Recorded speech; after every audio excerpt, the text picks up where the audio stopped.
Tens of thousands of police officers from across America descending upon New York for the funeral of Rafael Ramos, one of two officers killed in an ambush attack recently. The vice president will be there, and so will the mayor of New York City, who many cops blame for fueling the outrage against them. ABC's Mara Scavacampo is at the church right now. Mara, good morning to you. Dan, good morning, and a very sad morning here in New York. Security is tight here. Police on high alert after a number of recent threats against officers in the past few days. This as thousands streamed through this church yesterday for Officer Ramos's emotional 8-hour wake.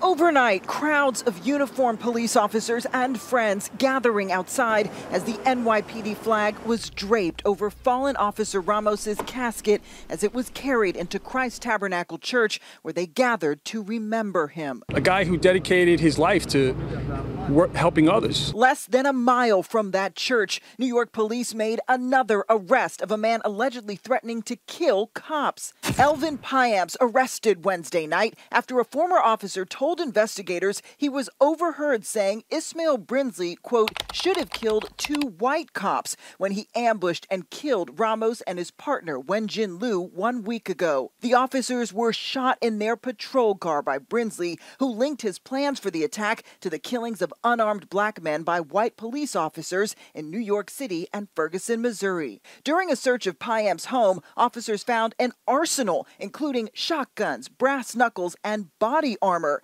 There have been approximately 40 new threats and false 911 calls in the wake of last Saturday's attack. Since the incident, we've received a number of what I would describe as copycat types of threats, and as of this time, none of them have proven to be anything. As Vice President Joe Biden prepares to attend today's funeral for Officer Ramos, his partner, Officer Liu's family is surrounded by supporters, including former Mayor Rudy Giuliani.